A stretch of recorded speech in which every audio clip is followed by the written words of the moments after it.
Making homemade Cheez-Its is way easier than you think. Here's the name brand that we all know and love, but let's make a homemade Cheez-It using sourdough discard. It's so tasty and it's very easy. Let's make it together.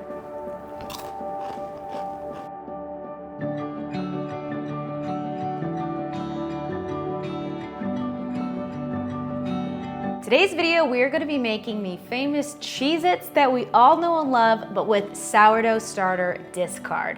So if you make sourdough starter and you wanna learn a recipe on what you can do with your discard, instead of pouring it in the trash can, you can make good use of it, then stick around and watch this video. If you haven't yet subscribed, definitely subscribe to this channel. My name's Priscilla and this is King Your Kitchen. And I make a ton of different videos. I have a whole sourdough starter recipe journey that I'm doing, a whole series, and that one's a fun one, plus a bunch of other different recipes as well for weeknight dinners. If you're like me, you don't like wasting your sourdough discard, but sometimes it just kind of builds up and you're not gonna be using it, throwing it away happens. But I am going to show you the easiest recipe to make the most delicious Cheez-Its that you'll ever have. There are a few things that you'll need before you get started. So first, you're gonna need a rolling pin. If you don't have a rolling pin, it's definitely a staple for your kitchen, but I would recommend at least getting something to where you can press your dough as flat as possible. When I made this in the past, I could have made it a little bit thinner, so I'm gonna try to aim for thinner Cheez-Its this time. Food processor. If you don't have a food processor, that's okay. Use a cheese grater, a fine cheese grater. If you don't have a food processor, this needs to go on your birthday list, your Christmas list, any kind of list that you could think of, because this is a staple for every chef. You need to have this sucker in your kitchen. I use it all the time. So this is a purchase that you're just not gonna regret. The next thing you're gonna need is some sort of cutter, whether that's a knife or a pizza cutter. This is a ravioli cutter and it's perfect because it has this super cute serrated edge on it. I really like the way it looks. And then something to poke a hole in the center. I'm using a chopstick, but get creative. Look around in your kitchen and see what you have. Also, one thing I would really love to share about this recipe is this is the only amount of cheese that you will need to make Cheez-Its. Believe it or not, that's it. Now this is hard cheddar and then I didn't have enough, so this is mild cheddar, but the best is hard, sharp cheddar as you can possibly get. This is 43 grams of cheddar, and that's it. If you really want to spice it up, you can add Parmesan, you can add in rosemary, you can really add in as many different herbs as you want into this, and it's going to taste delicious. But for today, I'm going to make the classic that we all know and love. So first thing you're gonna want to do is put all of your dry ingredients in your food processor. 120 grams of flour.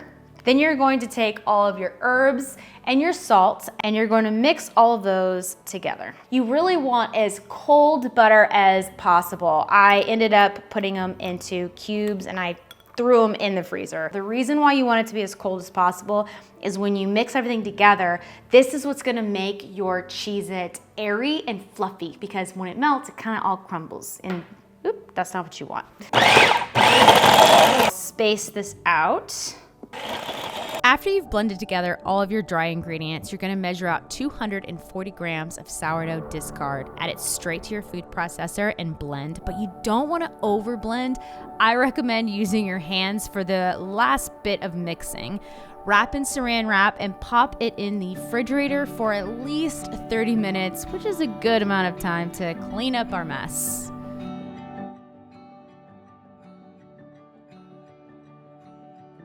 Dough is nice and chilled, ready to be rolled out, and cut your dough in half.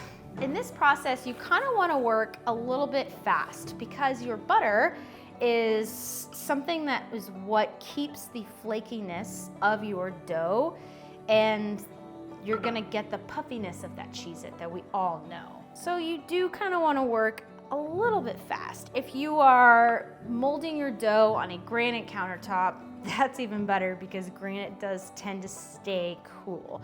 So the faster you work, the better. I I recommend moving your dough at this point to a silicone mat before you cut it. Making perfect squares is totally optional, by the way. I was just really trying to achieve the official Cheez-It look, and I measured out 1 inch by 1 inch squares. Believe it or not, Cheez-It did not trademark that iconic hole we see in the middle of their Cheez-It. In fact, this hole is to create aeration, so that way the Cheez-It doesn't puff up itself because of all of that butter.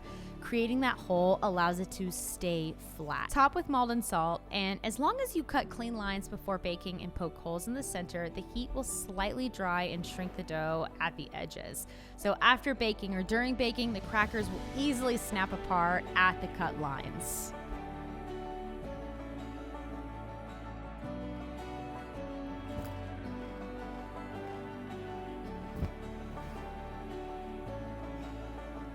Oh my God. So good. So good. And there you have it. It is the perfect homemade Cheez-It that you will ever make. It is so delicious.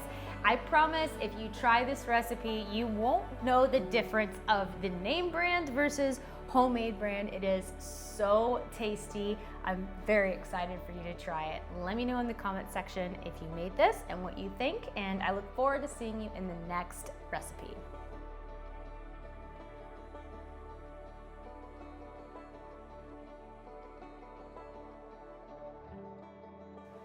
Okay, you gonna try it different? Let's try it together.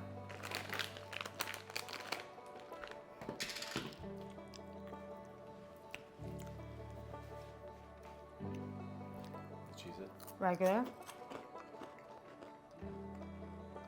A lot cheesier. Taste. It does kind of taste like cardboard, doesn't it? Yeah, after eating these. Way better. They really are. Not because we're making this video.